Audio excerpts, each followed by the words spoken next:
আজকে আমরা যেগুলো পড়বো, today's lesson is generations of mobile cellular communication. Different generations গুলা কেন ইন্ট্রোডিউস ছিল, জেনারেশন কে রিপ্রেজেন্ট করা হয় জি দ্বারা, কেন ইন্ট্রোডিউস করা হলো? তোমাদের কি মনে হয় যে কেন ডিফারেন্ট জেনারেশনস আসলো?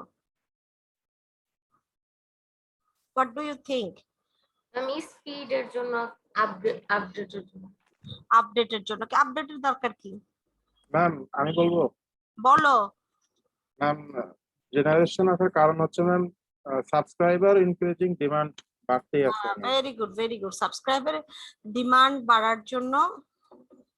দেন ম্যাম ফ্যাসিলিটি, আগের জেনারেশনে যে ফ্যাসিলিটি ছিল সেটা পরের জেনারেশনে ইমপ্রুভমেন্টের জন্য, ওভারকাম করার জন্য আর কি। আর প্রিভিয়াস ভার্সনে যে ডিসঅ্যাডভান্টেজ গুলো আছে সেগুলো ওভারকাম করার জন্য।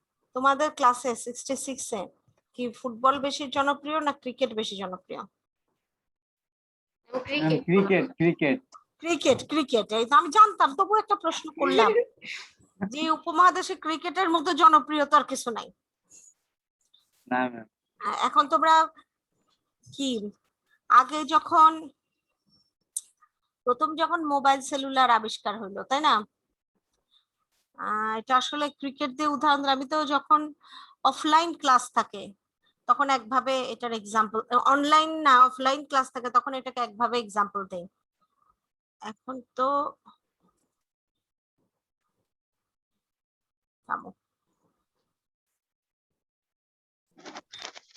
1G একজন পড়ো দেখি।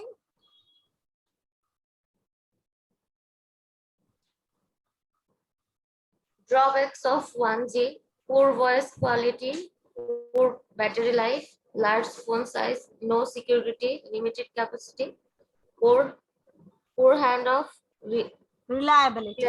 কে পড়লো? সাদিয়া। জি ম্যাম। আর সৃষ্টি দৃষ্টি ওরা এই ক্লাসে নাই? বাকিরা আছে তো ম্যাম, অনেকেই আছে। আচ্ছা, গলা শোনা যায় না তো এই জন্য অনেক সমস্যা। 1Gর অনেক সমস্যা, ওইটা নিয়ে আমরা আসলে কথাই বলতে চাই না। এখন এই 5Gর যুগে এসে 1G নিয়ে এত ডিসকাশনের দরকার নেই। আমরা 2G দেখি। 2G কবে ইন্ট্রোডিউস হয়? এটা ফিনল্যান্ডে ফার্স্ট ইন্ট্রোডিউস হয় 1991 এ। এটার 1G কি ধরনের সিগন্যাল নিয়ে কাজ করতো মনে আছে? অ্যানালগ। অ্যানালগ। আর এটা শুরু করলো ডিজিটাল নিয়ে। 1G এর স্পিডটা কেমন ছিল? 2.7 কেবি। হ্যাঁ, আর এটা দেখো 64 কেবিপিএস। আর এখানে কি হলো, নতুন যেটা ইন্ট্রোডিউস হলো যে আমরা তো হ্যাঁ, কিছু জিজ্ঞেস করলা? না ম্যাম। বাই ডিরেকশনাল কমিউনিকেশন তো এখানে এস্টাবলিশ হইলোই, যে দুই পক্ষই কথা বলতে পারবে, ডুপ্লেক্স কমিউনিকেশন। সাথে নতুন যেটা শুরু হলো সেটা হলো এসএমএস শুরু হলো, এবং শেষের দিকে এসে এমএমএস ও শুরু হয়েছিল, মাল্টিমিডিয়া মেসেজিং। এটা ইন্ট্রোডিউস হলো 2G তে। এটার কোয়ালিটি অবশ্যই ওইটার চেয়ে অনেক অনেক অনেক ভালো কোয়ালিটি।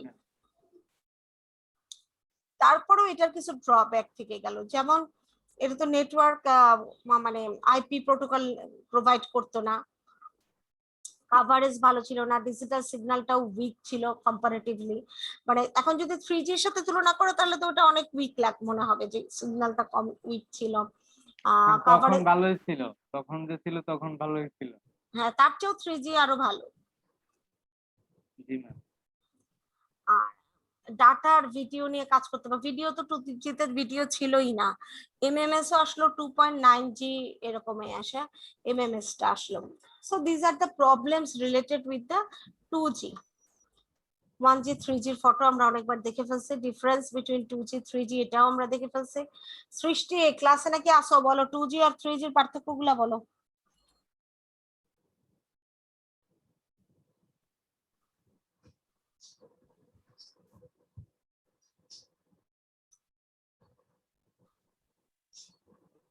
চলে গেছে ক্লাস থেকে আফসানা।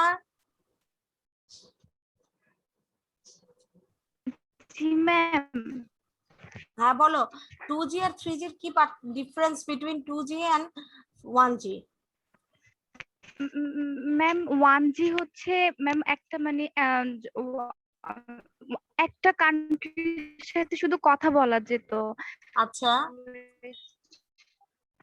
আর হ্যাঁ, আর 1G তে ইয়ে ছিল যে 2 আর স্পিডটা কম ছিল, 2G এর স্পিড বেশি। এক জেনারেশন থেকে আরেক জেনারেশনে গেলেই স্পিড বাড়বে। ছিল যে আরেকটা বেসিক 2.4 ঠিক আছে, কি অসুবিধা নেই, যেন সংখ্যা বলে বলতে হবে না, সংখ্যা বলতে হবে না। 2G এর স্পিডটা 1G এর চেয়ে বেশি। আরেকটা ছিল ইম্পর্টেন্ট একটা বিষয় ছিল, ম্যাম পয়েন্টগুলো ভুলে গেছিলাম ম্যাম। জি আরেকটা যেটা ছিল সেটা হচ্ছে যে কে বলবে, পিয়াস বলবে? হ্যাঁ ছিল যে 2G মানে স্পিড বাড়া আসলাম যে মানে ইয়ে যে গেমিং। আচ্ছা ঠিক আছে, পিয়াস, আহমেদ পিয়াস। জি ম্যাম। হ্যাঁ, আরেকটা ডিফারেন্স কি ছিল, ও তো যেগুলো বলছে সেটা বাদে আরেকটা ডিফারেন্স ছিল, এটা একটা খুবই মানে উল্লেখযোগ্য difference. Network coverage ma'am. Network কভারেজের কথা বলেন। এমএমএস আর এসএমএস এর analogue radio signal. Digital analogue আর ডিজিটাল, অ্যানালগ আর ডিজিটাল। আচ্ছা ঠিক আছে, আরেকটা আমি যেটা চাচ্ছি সেটা ম্যাম, এটা মাল্টিমিডিয়া মেসেজ আসতেই হয়েছে। এমএমএস আর মাল্টিমিডিয়া পরে এত বোকা হইলে হবে নাকি? আগে তো সিমপ্লেক্স কমিউনিকেশন ছিল, একজন কথা বলতো জি, আরেকজন ma'am. চুপ করে থাকতো, উত্তর আচ্ছা, দিতে ঠিক পারতো আছে। না। যখন ইয়ে অফ হইতো তখন ও চালু হইতো। এটা কি বিশ্রী একটা সিস্টেম, দেখো না? জি এটা ম্যাম। সিস্টেম হলো, এটা তো কনভিনিয়েন্ট না। তো 2G এসে ডুপ্লেক্স চালু হইলো, ঠিক আছে?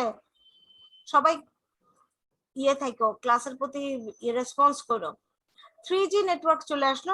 3G নেটওয়ার্ক আসার সাথে সাথেই প্রথম যেটা ইন্টারনেট অ্যাক্সেস আসলো, network capacity, unparalleled network capacity বেড়ে গেল।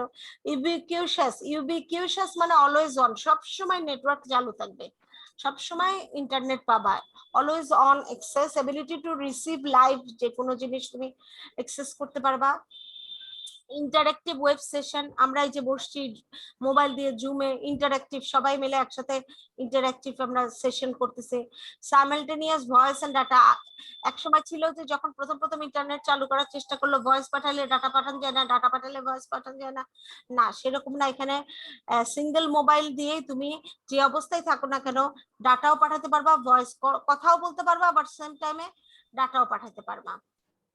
থার্ড জেনারেশনের স্পিডটা দেখো অনেক বেশি, ওখানে 64 ছিল, এখানে 144 থেকে এমবিপিএস এ চলে আসলো। আগে আমরা কেবিপিএস নিয়েছিলাম, এখানে এমবিপিএস এ চলে আসলো। এবং ফোনগুলোও স্মার্টফোন হইলো, যাতে করে এটা কি করতে পারে, আমার ইন্টারনেট ওয়েব বেসড অ্যাপ্লিকেশন গুলাকে যেন সে সাপোর্ট করতে পারে, এইরকম ইয়ে করা হবে। এখন ধরো যে তোমার আগের যে নোকিয়া কত সেট ছিল না, এখন 1200 না 1300 টাকা করে পাওয়া যায়, ওই সেট গুলার মধ্যে তো তুমি ওয়েব সেশন করতে পারবে না। সো তোমার ইন্টারনেট ফ্যাসিলিটি আছে এরকম স্মার্টফোনই তোমাকে ইউজ করতে হবে। এরপরও মিজানের মনের শান্তি হইলো না, যে না এই 3Gর মধ্যে অনেক ঝামেলা। কি কি ঝামেলা, এখন তোমাদেরকে আমি একটা জিনিস বুঝাবো, তোমরা সবাই খুব মনোযোগ সহকারে শুনবা যে কি হয় আসলে মোবাইল সেলুলার কমিউনিকেশনে, কি ঘটনাটা কি হয়। সেটা হলো যে আমি গতদিনই তোমাদের বলছি যে, বা আগেও কমিউনিকেশন থিওরি পড়ানোর সময়ও তোমাদেরকে আমি একটা কথা বলছি, যে ইনফরমেশনকে ক্যারি করে নিয়ে যায়, যে সেই কে ক্যারি করে নিয়ে যায় যে কোনো ইনফরমেশনকে? ক্যারিয়ার। ক্যারিয়ারের একটা নির্দিষ্ট ফ্রিকোয়েন্সি থাকে না? Yes ma'am. সেই ফ্রিকোয়েন্সিটা কি ইনফরমেশনের ফ্রিকোয়েন্সির চেয়ে বড় হয় না ছোট হয়? ইনফরমেশন ফ্রিকোয়েন্সির চেয়ে বড় হয় ম্যাম। বড় হয়। এখন এই ফ্রিকোয়েন্সিটা যে ক্যারি করে নিয়ে যাবে, এই ফ্রিকোয়েন্সি কি শব্দে, মোবাইলের ইনফরমেশনটা নেওয়ার জন্য তো মোবাইলের একটা ক্যারিয়ার ফ্রিকোয়েন্সি লাগবে না? আমি যে ফোনে Yes, কথা ma'am. বলছি সেগুলোকে Ma'am. নেওয়ার জন্য তো একটা ক্যারিয়ার ফ্রিকোয়েন্সি লাগবে। তাহলে এই ক্যারিয়ার ফ্রিকোয়েন্সি কি যে কোনো ফ্রিকোয়েন্সি দিয়ে হবে? না ম্যাম। হবে? অন্যরা বলো, একজন বললে তো হবে না, হবে?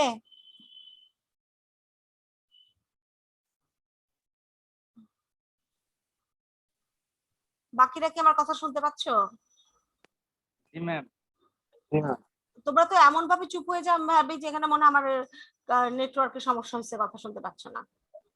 আমি তো আইডেন্টিফাই করতে পারি না যে আসলে কখন নেটওয়ার্ক ড্রপ করতেছে আর কখন তোমরা চুপ করে আছো। এখন তো পড়া ধরতেছে না, এটা তো একটা এমনি জিজ্ঞাসা করছি যে আমরা সব ফ্রিকোয়েন্সি দিয়ে সব কাজ হয় না, এটা বারবার বলছি। স্যাটেলাইট যেটা দিয়ে চলবে সেটাতে মোবাইল হবে না, মোবাইল মোবাইল যেটা দিয়ে চলবে সেটা সেটাতে আমার রেডিও টিভি চলবে না। এক একটার জন্য এক একটা ফ্রিকোয়েন্সি আলাদা করা আছে। তো 3 নাম্বার পয়েন্টে আসলাম যে আমার 1 নাম্বার হলো আমার ইনফরমেশন পাস করার জন্য একটা ক্যারিয়ার ফ্রিকোয়েন্সি লাগবে। সো মোবাইলেও যখন আমি ইনফরমেশন পাস করব তখন সেখানেও আমার একটা ক্যারিয়ার ফ্রিকোয়েন্সি লাগবে। আবার সেই ক্যারিয়ার ফ্রিকোয়েন্সি কি হবে, ডিফারেন্ট হবে।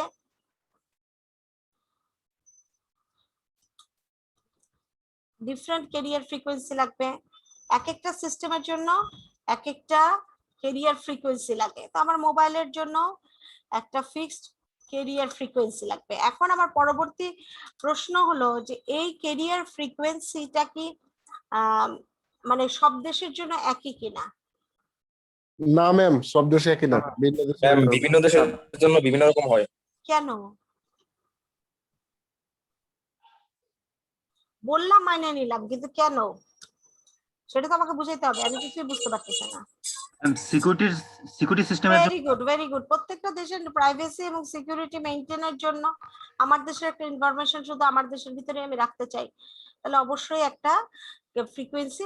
তাহলে এখান থেকে আমরা বুঝতে পারলাম যে different career frequency for different territory, তাই না, different country. Clear? Yes, ma'am.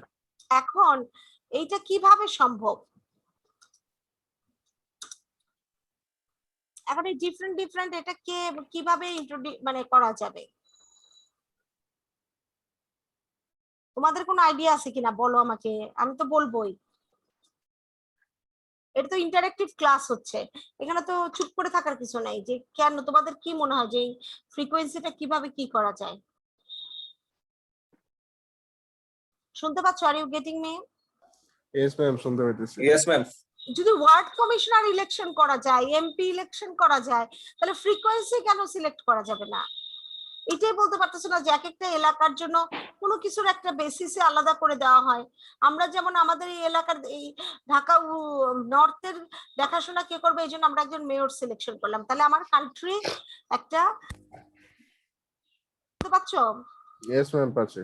হ্যাঁ, ঠিক করে দিল যে এইভাবে এইখানে এ দেখাশোনা করবে। সেরকম একটা আন্তর্জাতিক সংস্থা থাকবে, ইন্টারন্যাশনাল ফ্রিকোয়েন্সি অ্যালোকেশন অর্গানাইজেশন থাকে ইন্টারন্যাশনাল। তারা কি করে, ফ্রিকোয়েন্সি মেইনটেইন করে। প্রত্যেকটা কান্ট্রির জন্য অ্যালোকেট করে দেয়। হ্যাঁ, ঠিক আছে।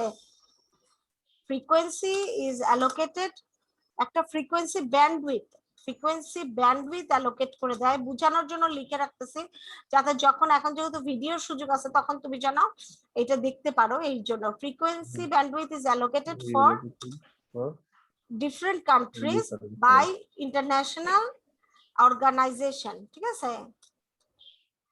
একটা আন্তর্জাতিক সংস্থা আছে, কার দ্বারা? By international. এই তাহলে কি এখানে এক কান্ট্রিটা আরেকটা কান্ট্রি ইউজ করতে পারে?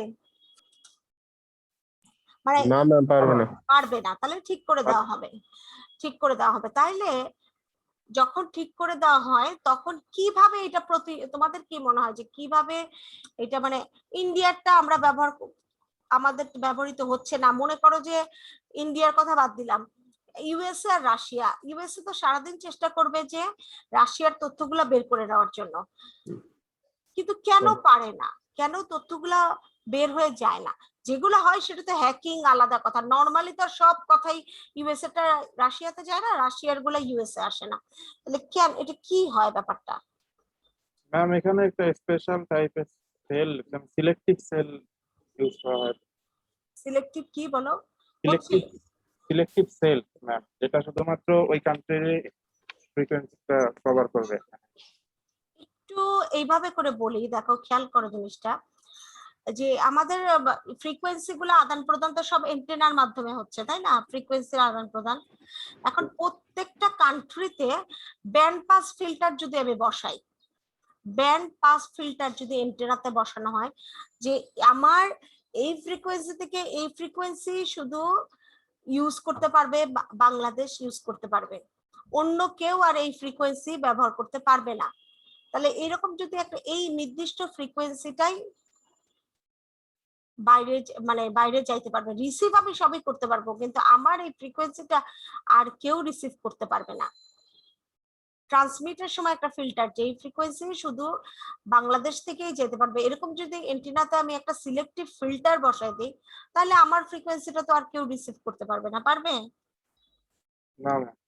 তাহলে আমাকে এইরকম একটা ফিল্টারিং করতে হবে যাতে ওইখানে আর কেউ ইয়ে করতে না পারে, আর ফিল্টার বসাই দিলে যাতে আর কেউ ওইটাকে ইউজ করতে না পারে। তাহলে প্রত্যেকটা কান্ট্রি তার নিজস্ব একটা এন্টেনায় বা তাদের দেশের সিস্টেমে ফিল্টার বসায় রাখছে, যাতে করে ওইটা ছাড়া তার দেশ ছাড়া কেউ ওই ফ্রিকোয়েন্সি ব্যবহার করতে পারবে না। ক্লিয়ার? ম্যাম ফিল্টার গুলোকে কি বলা হয়? মানে এটা বেসিক ফিল্টারে বেসিক হলো ব্যান্ড পাস ফিল্টার, তার সাথে আরো কিছু সিস্টেম অ্যাড করা থাকে, আমরা দেখবো যে কি ধরনের ফিল্টার। এটা হলো ব্যান্ড পাস বা ব্যান্ড রিজেক্ট, যে কোনোটা, যে এইটাকে শুধু পাস করবে, এই ফ্রিকোয়েন্সিটাকে শুধু বাইরে যাইতে দেবে, আর অথবা এই ফ্রিকোয়েন্সি ছাড়া বাকিগুলা রিজেক্ট করে দেবে, এইরকম ব্যান্ড পাস অথবা ব্যান্ড রিজেক্ট যে কোনো একটা। ক্লিয়ার? জি ম্যাম।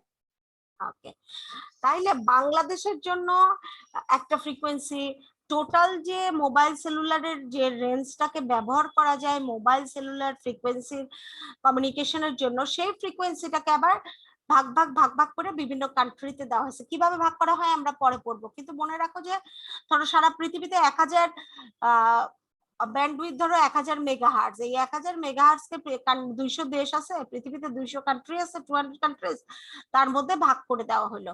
তাহলে পার ইয়েতে কত করে পাবে এইরকম, কিন্তু এটা কিন্তু ইকুয়াল ডিস্ট্রিবিউশন হয় না, যে টাকা দিয়ে যতখানি কিনতে পারে, এখানে একটা টাকার খেলা চলে।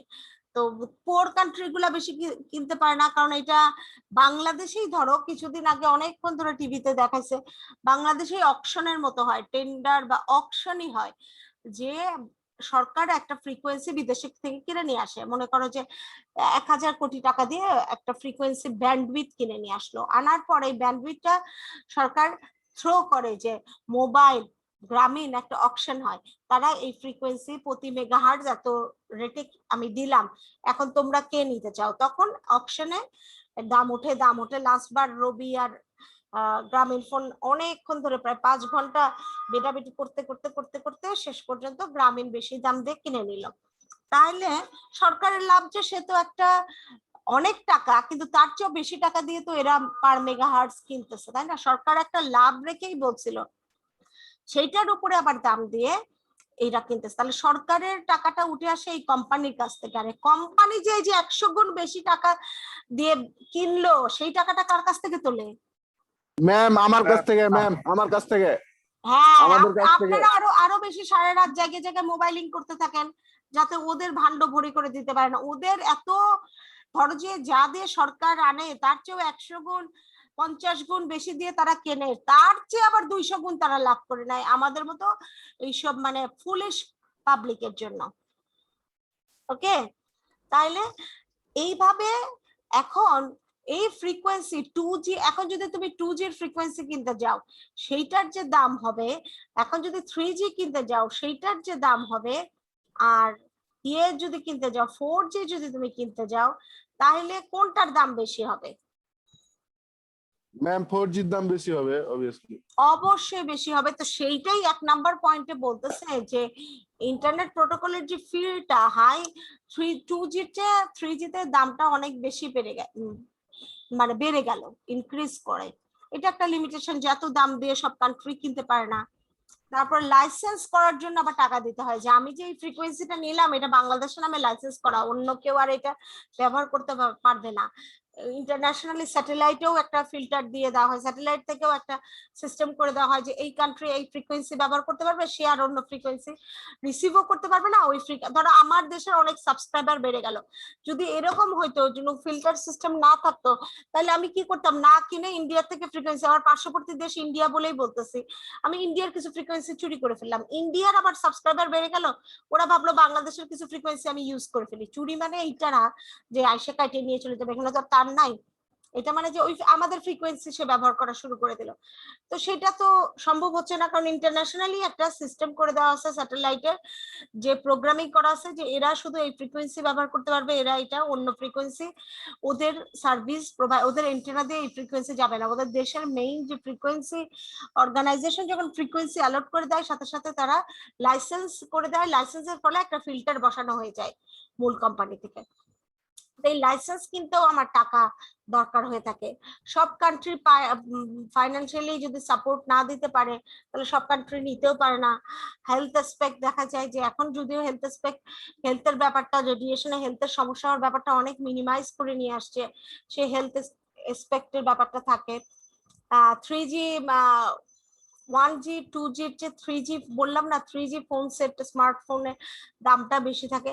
This are the problems. এবং 2G যতটুকু কভার দিতে পারতো, নেটওয়ার্ক ক্যাপাসিটি যেমন ছিল, 3G তে নেটওয়ার্ক ক্যাপাসিটি বেশি, কিন্তু তারপরেও কি যে 3G যে আরো নেটওয়ার্ক ক্যাপাসিটি বেশি থাকতেছে 4G তে। এইসব মানুষের চাহিদার তো কোনো শেষ নাই। This are the limitations. তাহলে এটা বোঝা গেল তো যে আমাদের এই যে ফ্রিকোয়েন্সিটা কিভাবে এক একটা কান্ট্রি ফ্রিকোয়েন্সি পায় এবং কিভাবে একটা থেকে আরেকটা কান্ট্রির ফ্রিকোয়েন্সি সেপারেট থাকে। Are you getting me? Yes, Yes, ma'am. Okay, বুঝা গেছে? জি ম্যাম। আচ্ছা, তারপর আমরা চলে জি, আসলাম ফোর্থ জেনারেশন। তার স্লোগানটাই ছিল any time anywhere, fourth generation. এবং সবচেয়ে এর ক্যারেক্টারিস্টিক ছিল এটা fully IP based integrated system. Data rate দেখো গিগা রেঞ্জে চলে গেল। Quality of service, end to end quality service খুব ভালো, সিকিউর।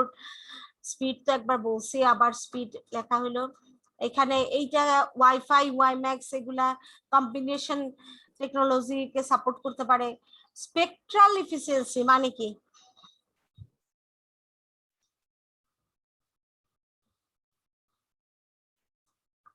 আসাদুল্লাহকে ধরবো না, আশিকুর রহমান।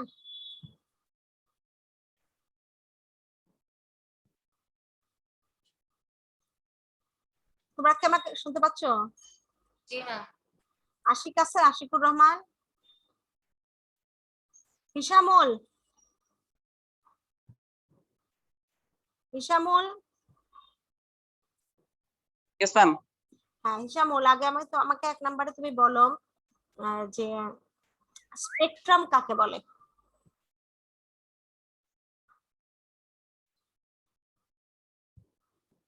বলতে পারবে স্পেকট্রাম কাকে বলে? No, ma'am. হ্যাঁ No, ma'am. আচ্ছা, ম্যাম আমি বলি, কে আপনি কে? ম্যাম ইশতিয়াক পরান। হ্যাঁ বলো, পড়ান বলো। স্পেকট্রাম মানে বর্ণালী। হ্যাঁ মানে কি এখানে বর্ণালী মানেটা কি? ম্যাম বিচ্ছুরণটাই আই মানে তোমাকে ছড়িয়ে জিজ্ঞেস পড়া। করছি, আমি তোমাকে জিজ্ঞেস করছি যে সরি ম্যাম। ইশতিয়াক বলতেছে, ওকে বলার সুযোগ দাও, সে কত আগ্রহ নিয়ে নিজের থেকে বলছে, সে বলতে চায়। বর্ণালীতে আসলে কি থাকে? বিভিন্ন ধরনের ফ্রিকোয়েন্সি থাকে। Very good. তাহলে ফ্রিকোয়েন্সি স্পেকট্রাম মানে বিভিন্ন ধরনের ফ্রিকোয়েন্সি যদি পাশাপাশি সজ্জিত থাকে তাহলে তাকে বলা হয় ফ্রিকোয়েন্সি Spectrum. স্পেকট্রাম। জি আচ্ছা, ম্যাম। এখন মাকসুদুর রহমান, ইয়েস ম্যাম। হ্যাঁ তুমি এখন বলো তাহলে স্পেকট্রাল ফ্রিকোয়েন্সি মানে কি? জি ম্যাম, বুঝতে পারিনি। স্পেকট্রাল ফ্রিকোয়েন্সি, যে দেখো এখানে 7 নাম্বার লেখা আছে স্পেকট্রাল এফিসিয়েন্সি। আমি বলতেছি স্পেকট্রাল এফিসিয়েন্সি আসলে কি?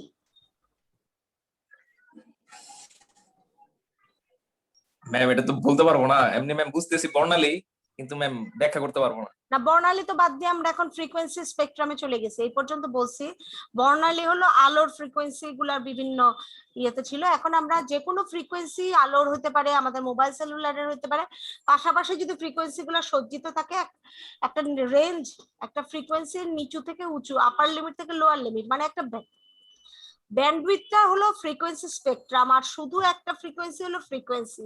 আর ফ্রিকোয়েন্সি স্পেকট্রাম মানেই সেটা ব্যান্ডউইথ, মানে আপার একটা লিমিট আছে ফ্রিকোয়েন্সি, অনেকগুলা ফ্রিকোয়েন্সি পাশাপাশি আছে, তাহলে ছোট থেকে বড় হিসেবে সাজানো, অথবা বড় থেকে ছোট, তার একটা আপার লিমিট আছে অথবা একটা লোয়ার লিমিট আছে, এটাকে বলা হচ্ছে স্পেকট্রাম বা ব্যান্ডউইথ। এখন এই ব্যান্ডউইথ এফিসিয়েন্সি বা স্পেকট্রা এফিসিয়েন্সি মানেটা কি কে বলতে পারবে?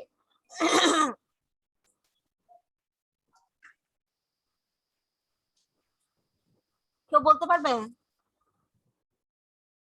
না পারলে বলো যে না, একজন বলে দাও যে না পারবো না। শুনতে পাচ্ছ? জি ম্যাম, জি ম্যাম। আপনি বলে দেন না। হ্যাঁ এই তো বলো, আমি তো ভাবছি না মনে হয় লাইন আবার ইয়ে হয়ে গেছে। পিন ড্রপ সাইলেন্স দিলে তো হবে না। বলছে ম্যাডাম আমরা পারতেছি না, আপনি বলেন। তোমার যে এই যে একটা রেঞ্জ ব্যান্ডউইথ বা একটা রেঞ্জ মনে করো যে 1000 থেকে 1200 মেগাহার্টজ পর্যন্ত, এই ব্যান্ডউইথ কত এখানে 200 মেগাহার্টজ, 1200 মেগাহার্টজ আপার লিমিট আর লোয়ার লিমিট 1000 মেগাহার্টজ। ব্যান্ডউইথ সমান আপার limit of frequency minus lower limit of frequency. তাহলে এখানে 200 মেগাহার্টজ ফ্রিকোয়েন্সিকে তুমি কত প্রপারলি ইউটিলাইজ করতে পারো, কত প্রপারলি এটাকে তুমি ইউটিলাইজ করতে পারো, এইটাকে বলা হচ্ছে হলো স্পেকট্রাল ফ্রিকোয়েন্সি। এখন এই যে বললাম যে ধরো এই 200 মেগাহার্টজ বাংলাদেশ ইন্টারন্যাশনাল কোম্পানি থেকে কিনে নিয়ে আসলো, ভালো কথা, কোনো অসুবিধা নাই। কিনে নিয়ে আসার পর এখন সে এটা কি করবে, বিভিন্ন কোম্পানি কিনে নিবে। বিভিন্ন কোম্পানি কিভাবে কিনবে, তারা আবার এই 200 মেগাহার্টজ এর মধ্যে কে কতটুকু কিনতে পারলো একটা ভাগ করা হবে। যে মনে করো যে 200 মেগাহার্টজ কে 10 ভাগে ভাগ করলাম, তাহলে 20 মেগাহার্টজ হিসেবে এটা ইয়ে করলো, ভাগ করে নেওয়া হলো। এখন এই 20 মেগাহার্টজ করে কে কে নিবে, কোন কোম্পানি, একটা কোম্পানি শুধু 20 মেগাহার্টজ নিয়েই থামলো, আরেক কোম্পানি 40 মেগাহার্টজ, মানে 20 মেগাহার্টজ করে দুইটা ইয়ে নিল। বুঝতে পারতেছো আমার কথাটা? জি ম্যাম। Yes, ma'am, বুঝতেছি। তাহলে আমি এই টোটাল 200 মেগাহার্টজ কে কত ইফিশিয়েন্টলি ইউজ করতে পারলাম, কত ছোট ছোট। আমার তো 200 মেগাহার্টজ একটা নিয়ে বসে থাকলে একজন সাবস্ক্রাইবারকেই পাঠাবো, আমার একজন সাবস্ক্রাইবার ইনফরমেশন পাঠানোর জন্য তো 200 মেগাহার্টজ দরকার নাই। সর্বনিম্ন কতটুকু ক্যারিয়ার ফ্রিকোয়েন্সি নিলেই আমি একজনের ডাটা বা ভয়েস পাঠাতে পারবো, সেইভাবে ভাগ ভাগ করে নিয়ে ইউজ করাটা হলো স্পেকট্রাল এফিসিয়েন্সি। অনেক 4G রেঞ্জটাকে, 4G যেহেতু ডাটা রেট বেশি হচ্ছে, ফ্রিকোয়েন্সি রেঞ্জ ভালো হচ্ছে, সো আমি কত ভালোভাবে এটাকে ব্যবহার করতে পারি, ফ্রিকোয়েন্সিটাকে ইউজ করতে পারি, সেইটাকে বলা হয় স্পেকট্রাল ফ্রিকোয়েন্সি। ফ্রিকোয়েন্সির যে স্পেকট্রামটা থাকে, সেই ফ্রিকোয়েন্সি স্পেকট্রামটাকে আমি কতটুকু সার্থকভাবে ব্যবহার করতে পারছি, সেটাই হলো spectrum frequency. Are you clear? G ma'am. Clear সবাই? জি ম্যাম। এরপরে যদি না পারো দেখো, তাহলে দেখা গেল যে 2G চেয়ে 3G তে স্পেকট্রাম এফিসিয়েন্সি ভালো, মানে বেশি স্পেকট্রামটা ইউজ করতে পারে। ওকে, নেটওয়ার্ক ক্যাপাসিটিও ভালো, খুব ভালো কথা, বুঝছি। এখন চলে আসো এনি কাইন্ড অফ সার্ভিস মানে এখন তুমি এখানে বসেও খাবার অর্ডার দিলা, যে কোনো জায়গা থেকে খাবার চলে আসলো। এই যে নেটওয়ার্কের বিভিন্ন রকম অপশন, এখন ভাবলা যে madam any kind of service বলছিলেন, আমি মোবাইলের সামনে দাঁড়ায় বলছি যে আমার একটা ল্যাপটপ পাঠাই দিয়ে, ল্যাপটপ তো পাঠাইলো না, আপনি তো বলছিলেন এনি কাইন্ড অফ সার্ভিস। না, তুমি ওখানে বিভিন্ন রকম অপশনে কাজ করতে পারবা, তার অর্থ এই না যে ওইটারে বললেই বাইরে হয়ে চলে আসবে ভিতর থেকে, তা না। তুমি বিভিন্ন, এখন তোমরা নেটের মাধ্যমে ওয়েব সেশন করতে পারতেছো, লাইভ জিনিস দেখতে পারতেছো, অর্ডার করতে পারতেছো, অনেক কিছু সার্ভিস তুমি পাচ্ছ, সেইটাকে বলা হচ্ছে। গাড়ি খুঁজে জিপিআরএস এর মাধ্যমে তোমার গাড়ি কোথায় আছে ট্র্যাক করতে পারতেছো, আরো কত কিছু, তুমি ফাইল রিকভারি করতে পারতেছো, এই ধরনের। স্মুথ হ্যান্ড অফ, কতদিন বলছিলাম হ্যান্ড ওভার কি মনে আছে? হাত বদল, একজনের থেকে অন্যজন মালিকানা পাওয়া। কে বললো, কে বলতেছে? ম্যাম আমি শেখ আলী। হ্যাঁ ম্যাম শেখ আলী। হ্যাঁ সেখানে বলো হ্যান্ড ওভার কি? ম্যাম হ্যান্ড ওভার হচ্ছে ম্যাম একজন থেকে অন্যজনকে হাত বদল মানে মালিকানা দিয়ে দেওয়া। আর মোবাইল সেলুলার কমিউনিকেশনে হ্যান্ড ওভার কি? কতদিন বলছি আমি, আমার মনে আছে, কে বলবে? মিজান মনে আছে? ট্রান্সমিশন হবে। হুম,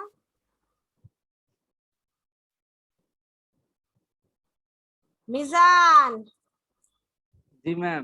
মনে আছে? না ম্যাম। আব্দুর রহমান শুধু ঘুমাচ্ছে, লগ ইন করে সে ঘুম এসে গেছে।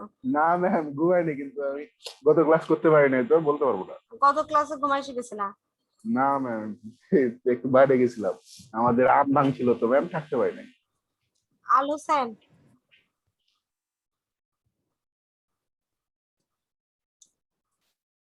কত ক্লাস থেকে এই ক্লাসের মধ্যে যদি একটা কথা ভুলে যাও, তাহলে যখন তোমার 4 বছর আগের পড়া ইলেকট্রিক্যাল সার্কিট মনে রাখবা কিভাবে, ইলেকট্রনিক্স মনে রাখবা কিভাবে যখন পাশ করে চলে যাবা তখন? হ্যান্ডওভার মানে তুমি যখন মুভ করো, মনে করো তুমি সিদ্ধেশ্বরী থেকে তোমার ক্যাম্পাস থেকে বের হয়ে ফার্ম গেট আসবা কোনো একটা কাজে, বা ধানমন্ডি যাবা, ধানমন্ডি অফিসে যাবা, তো তুমি মোবাইলটা যখন সাথে নিয়ে বের হও তখন তুমি সিদ্ধেশ্বরী ক্যাম্পাসে যে বেজ স্টেশনের আন্ডারে ছিলা, যে টাওয়ারের আন্ডারে ছিলা, তুমি ধানমন্ডি পর্যন্ত কি সেম টাওয়ারের আন্ডারে থাকো? না ম্যাম, কারণ আলাদা 1 হয়। কিলোমিটার পর পরই তো সেল চেঞ্জ হয়, সেল চেঞ্জ হওয়ার মানেই টাওয়ার চেঞ্জ হয়। 1 কিলোমিটার পর পর সেল চেঞ্জ হয় মানে টাওয়ার চেঞ্জ হয়। তাহলে এই টাওয়ার চেঞ্জ হইলে তো তুমি এক টাওয়ারের আন্ডারে থাকো না, তোমার কানেকশনটা অ্যাক্টিভ অবস্থায় কোনো রকম উইদাউট ইন্টারাপশন অথবা ডিসকন্টিনিউটি, তোমার কানেকশনটা কি হয়, একটা সেল থেকে আরেকটা সেলে ট্রান্সফার হয়ে যায়, এটাকে বলা হচ্ছে হ্যান্ডওভার। এখন যদি এই হ্যান্ডওভার হইতে অনেক, এর পরের দিন যদি হ্যান্ডওভার না পারো, এই হ্যান্ডওভার হওয়ার সময় এক সেল থেকে আরেক সেলে যেতে যদি অনেক সময় লাগতো, যদি হ্যান্ডওভার হওয়ার সময় লাইন কেটে যেত, অথবা টাইমটা বেশি লাগতো, অথবা কোনো কি বলে সিগন্যাল কোয়ালিটি দুর্বল হয়ে যেত, তাহলে কি সেটা আমাদের জন্য মানে আমাদের ডিজায়ার্ড হইতো বা আমরা স্যাটিসফাই হতে পারতাম? না ম্যাম, হ্যাঁ, সেই জন্য যত জেনারেশন ডেভেলপ হচ্ছে তত এই হ্যান্ডওভারটা খুব স্মুথ হচ্ছে। আমরা তো এমনি 2G তেও আমরা রিয়ালাইজ করতে পারি, এখন আরো স্মুথ হয়ে গেছে, যে যত জেনারেশন ডেভেলপড হচ্ছে হ্যান্ডওভার সিস্টেমটাও ডেভেলপ হচ্ছে, সেটাই বলা হচ্ছে যে smooth handover. Seamless connectivity, seamless মানে কি সিম থাকবে না? সিমলেস মানে কি? হ্যাঁ,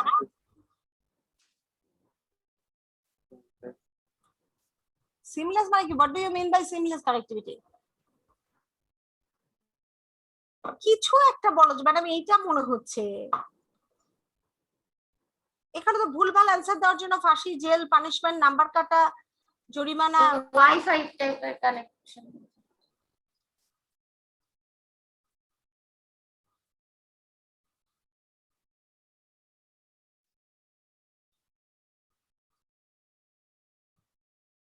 দেখো ম্যাম নির্বিঘ্ন, নির্বিঘ্ন। সিমলেস নিচেরটা একটা বানান, উপরেরটা একটা বানান। নিচের সিমটা হলো আমাদের মোবাইলের ভিতরে যে সিম থাকে, সাবস্ক্রাইবার আইডেন্টিটি মডিউল। সিমলেস সেটা হলো সিম ছাড়া, আর উপরের সিমলেস মানে আনইন্টারাপ্টেড কানেক্টিভিটি, কোনো মানে কন্টিনিউয়াস কানেক্টিভিটি, কন্টিনিউয়াস কানেক্টিভিটি। ঠিক আছে, কন্টিনিউয়াস, এই সিমলেস মানে continuous, flawless connectivity, continuous connectivity এবং গ্লোবাল রোমিং, সারা পৃথিবী বিশ্ব জুড়ে তুমি এটা রোম করে অ্যাক্সেস পাইতে পারো। High quality of service, interoperability with the existing wireless broadband, তুমি 3G সিস্টেমে চাইলে ওয়াইম্যাক্স এর সাথে কানেকশন দিতে পারে যদি তোমার মোবাইল ফোনে সেই ফ্যাসিলিটি থাকে, স্মার্টফোনে। কিন্তু সিস্টেমটা এমন, যদি তোমার চাইলে তুমি ওয়াইম্যাক্স এর সাথেও যাইতে পারবা, আবার 2G GSM এর সাথেও যাইতে পারবা, আবার LTE এর সাথেও তো তুমি থাকবাই 4G তে, এইটা। আর এটা হলো packet switch network, circuit switch দরকার হলে সার্কিট সুইচও প্রোভাইড করতে পারবে, প্যাকেট সুইচ নেটওয়ার্কও প্রোভাইড করতে পারবে। All this are from 4G network connection. বুঝতে পারছো? হ্যাঁ, জি ম্যাম। কথার উত্তর দিতেও কত কষ্ট। দেখো, wireless broad application, wireless broadband access, multimedia messaging services, video chatting, mobile TV, high definition TV আমি পরে পড়াবো, DV high quality, DV13 high quality service, এইগুলো তার অ্যাপ্লিকেশনস। হাই ডেফিনিশন টিভি আমরা পরে যাচ্ছি, এর আগে আমরা একটু 5G টা দেখে আসি। 3G আর 4G এর মধ্যে difference, what are the differences between 3G and 4G? আমরা অলরেডি বলে ফেলছি, ডাটা ট্রান্সফার রেট 4G এর বেশি, ইন্টারনেট সার্ভিস বেশি, ফ্রিকোয়েন্সি আলট্রা ব্রডব্যান্ড সার্ভিস দেয়, ব্যান্ডউইথটা দেখো এটার 100 মেগাহার্টজ আর এটার মাত্র bandwidth 5 to 20 megahertz. So bandwidth যত বেশি হবে তত কি বেশি হবে? ম্যাম স্পিড বেশি হবে। স্পিড বেশি হবে, ডাটা স্পিড কেন ট্রান্সফার রেট বেশি হয়? ব্যান্ডউইথ বেশি হলে স্পিড কেন বেশি হয়? ডাটা ট্রান্সফার রেট বেশি। কেন বেশি হয়? ম্যাম 1 সেকেন্ডে কত মেগাবাইট যাচ্ছে এটা? Frequency related to the time, তাহলে ফ্রিকোয়েন্সি যদি inversely proportional, frequency is inversely proportional to time. তো ফ্রিকোয়েন্সি যদি বেশি হয় টাইম কম হবে, তাহলে আমার অল্প সময়ে ডাটাটা চলে যাবে। সেই জন্য ফ্রিকোয়েন্সি ব্যান্ডউইথ যত বেশি হবে তত টাইম কম লাগবে। ডাউনলোড আপলোড স্পিড ভালো, ফ্রিকোয়েন্সি রেঞ্জ ভালো গিগাহার্টজ রেঞ্জে। This R the differences between 3G and 4G। আচ্ছা, 5G টেকনোলজি দেখো, যেটা ভবিষ্যতে আসার কথা ছিল 2020-তে, ল্যাবরেটরিতে হয়ে গেছে। তারা বিভিন্ন জায়গায় চীন গবেষণ এক্সপেরিমেন্ট করছে, এক জায়গায় এক্সপেরিমেন্ট করতে চায়, সেই জায়গায় সব পাখিটাকে গাছপালা নষ্ট করে দিতেছে। যাই হোক, সেইটা কেমন হবে যে এটা ওয়্যারলেস ওয়ার্ল্ড ওয়াইড ওয়েব, খুবই ইন্টারনেট সার্ভিসটা খুবই ভালো থাকবে। এবং আশা করা যাচ্ছে, এগুলো রিডিং আমি পড়ার দরকার নাই, তোমরা রিডিং পড়ে নিবা যে এখানে কি কি সার্ভিস সে দিবে, এগুলো আশা করা যাচ্ছে। এগুলো কিন্তু এক্সপেক্টিং, উইল প্রোভাইড, এই সার্ভিস গুলো সে দিতে পারবে। স্পিড আরো বেশি, 1 গিগাবিট বললেও দেখা যায় যে 4G-তে পুরোপুরি 1 গিগাবিট পাওয়া যায় না, এটা অনেক বেশি হবে। কাভারেজ বেশি দেবে, ব্যাটারি কম, পাওয়ার কম কনজাম্পশন হবে, এনার্জি এফিসিয়েন্সি, এই দুনিয়ার তার কাছে এক্সপেকটেশন থাকবে এইগুলা। আর কি কি অ্যাপ্লিকেশনস হবে, 14টা অ্যাপ্লিকেশনস দেওয়া হয়েছে, দেখো এর মধ্যে মিজানের অ্যাপ্লিকেশনসটা আছে কিনা। 4G আর 5G-র মধ্যে ডিফারেন্সটা এখানে দেখানো হয়েছে। এই এখন তোমাদের কাছে আমার একটা প্রশ্ন,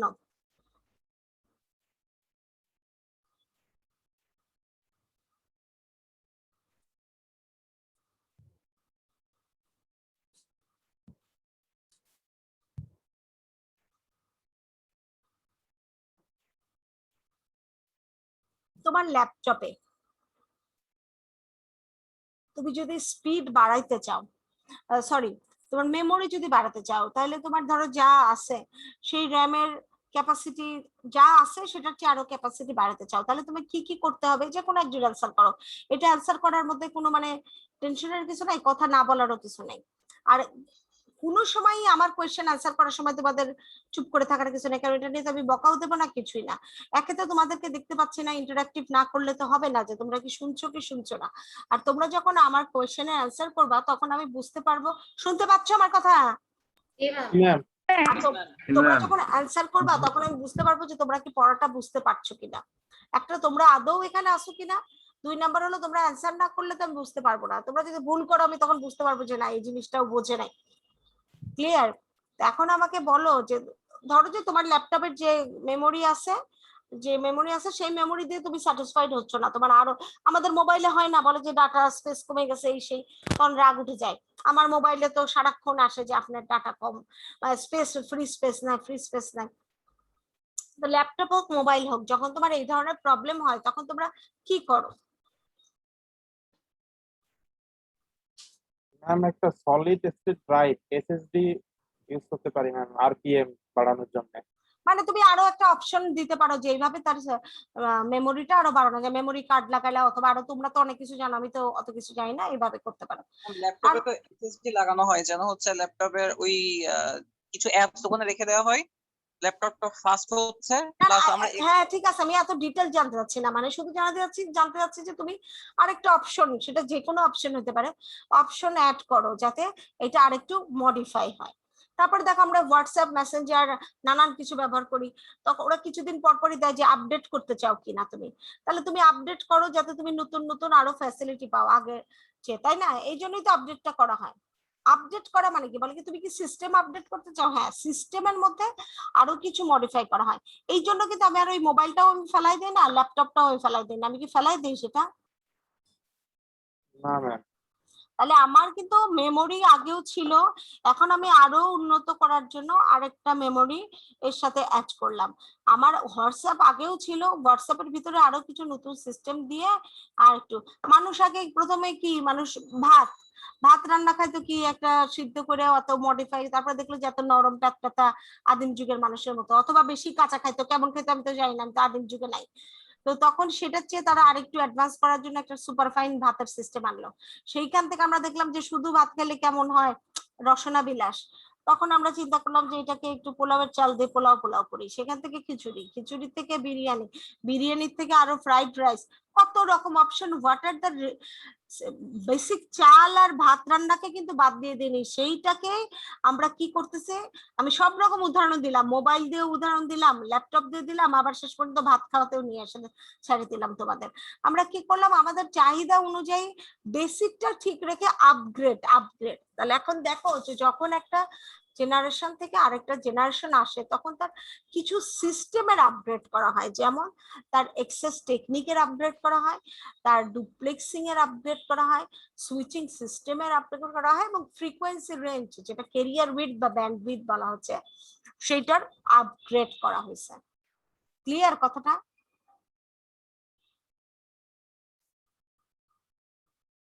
শুনতে পাচ্ছ? জি ম্যাম। আমি যে বললাম যে ক্লিয়ার হয়েছে তোমাদের কাছে ব্যাপারটা? জি ম্যাম।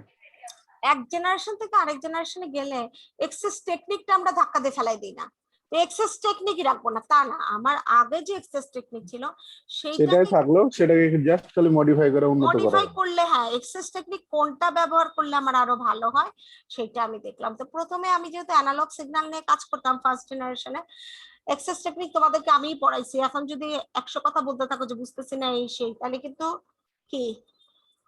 কি হবে? মিজান, কি বিচার করা উচিত যদি না বলতে পারো? ম্যাম অনলাইনের কি বিচার করবেন? আছে তো অনলাইনে ম্যাম হবে ম্যাম। ক্লাসের অ্যাটেন্ডেন্স কেটে দিলাম, টোটাল মার্কস থেকে 5 মার্কস কেটে দিলাম। এতগুলো আমার এক্সেস টেকনিক কি কি ছিল মনে আছে? Ma'am FDMA, TDMA, CDMA, code duplex, multiple access, ঠিক আছে, থ্যাংক ইউ। নাম্বার আরো 5টা যোগ করে দেবো না, অসুবিধা নেই। আসো, তাহলে ফার্স্ট জেনারেশনে যেহেতু অ্যানালগ ছিল কাজে আমার এফডিএমএ দিয়েই চলতো। অ্যানালগ মানে আমরা যে অ্যানালগ সিগন্যালের জন্য ফ্রিকোয়েন্সি ডিভিশন হলেই ভালো ছিল। 2G তে এসে দেখো টাইম বেসিস আনা হইলো, যেহেতু ডিজিটালে তো টাইম বেসিস লাগবেই, টিডিএমএ, সিডিএমএ, তারপরে আরো অনেক ভার্সন এখানে চলে আসলো। এখন দেখো আমি তোমাদের কাছে তো ভিডিও যেহেতু থাকবে সেই জন্য আমি আন্ডারলাইন করে দিচ্ছি, এইগুলার একটু এলাবোরেশন শিখবা, পরীক্ষা আসবে কিন্তু। এলাবোরেট করা, যেমন WCDM মানে হলো ওয়াইড সিডিএমএ, এলাবোরেশনটা শিখবা। ম্যাম একটা কোশ্চেন ছিল ম্যাম। বলো ম্যাম শুধু সিডিএম এর মানে কি ম্যাম, মানে এলাবোরেশনটা? 1 নাম্বার হলো যে মানে ক্লাস হলে দাঁড়া করে রাখতাম, কারণ গতবার এটা পড়ানো হয়েছে। 2 নাম্বার হলো কোড ডিভিশন, মাল্টিপল এক্সেস। জি ম্যাম। ডিভিশন, মাল্টিপল এক্সেস, এগুলা ভুলে গেলে হবে বলো তো? এগুলো তো মানে আমাদের হর হামেশা আর তোমরা একটা ইঞ্জিনিয়ার হচ্ছ, তোমাদের কাছে তো সবাই জিজ্ঞাসা করবে, এগুলো মনে রাখার চেষ্টা করবা, ঠিক আছে? তোমাদেরকে জিজ্ঞাসা করবে কেউ যে সিডিএমএ কি রে, তখন তুমি কি করবা বলো? মানে লজ্জায় পড়ে যাবে না? আচ্ছা, এখানে আমি দাগ দিয়ে দিছি যে এই কয়টার এলাবোরেশন শিখবা, ঠিক আছে? আরো দিব ভবিষ্যতে। এই কয়টার এলাবোরেশন একটা খাতার মধ্যে লিখে ফেলবা যাতে মনে থাকে। ওকে, তারপরে দেখো ডুপ্লেক্সিং কি, হোয়াট ইজ ডুপ্লেক্সিং এটাও দেখবা। আমি নেক্সট দিন জিজ্ঞাসা করবো, না বুঝলে বুঝাই দেবো, কিন্তু আগে নিজেরা দেখবা। FD frequency division duplexing, second generation of frequency division duplexing, third generation হলে ফ্রিকোয়েন্সি টাইম দুইটাই আসলো। আসলে আমি তোমাদের যখন মাল্টিপল এক্সেস টেকনিক পড়াইছি, আজকে এটা ব্যাখ্যায় যাব না, নেক্সট দিন আমাকে মনে করাই দিবা। ম্যাডাম আপনি বলতে চাইছিলেন যে টিডিএমএ আর এফডিএমএ একসাথে থাকলে কি হয়, ঠিক আছে? মনে থাকবে? জি ম্যাম। সুইচিং দেখো, আগে ছিল সার্কিট সুইচিং, ফার্স্ট সেকেন্ডে, থার্ডে আসে প্যাকেট, আর ফোর্থে এখন সার্কিট আর প্যাকেট। এইটাও নেক্সট দিন পড়াবো যে প্যাকেট সুইচিং, সার্কিট সুইচিং কাকে বলে, পড়াইছি আগে, ভুলে যেয়ে থাকলে রিভাইজ করব, সেখান থেকে আবার কিছু অপশনে যাব। ক্যারিয়ার উইড দেখো আস্তে আস্তে স্পিড বাড়তে বাড়তে 4 এসে 1 গিগাবিট পার সেকেন্ড হয়ে গেল, কিভাবে বাড়লো সেইটাও এখানে উল্লেখ করা আছে। তো this are the techniques which are used to modify the generations, to increase the generations। এই ক্যারেক্টার গুলা সাধারণত বেসিক, এই ক্যারেক্টার গুলাতে চেঞ্জ জেনেই আমরা জেনারেশন থেকে জেনারেশনে ডেভেলপমেন্টে যাচ্ছি, ঠিক আছে? by modifying these basic techniques different generations are developed. Clear? G ma'am. আজকে এই পর্যন্তই, এখন রোল কল করব, এইটুকু দেখো, আমি স্লাইড পাঠাই দিব, তোমরা একটু ভালো করে খেয়াল করো, ঠিক আছে? জি ম্যাম। জি ম্যাম। ওকে, আমরা একটু রোল কলটা করে নেই।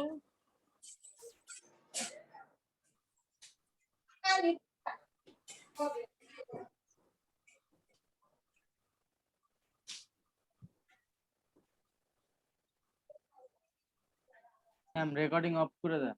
হুম, থ্যাংক ইউ।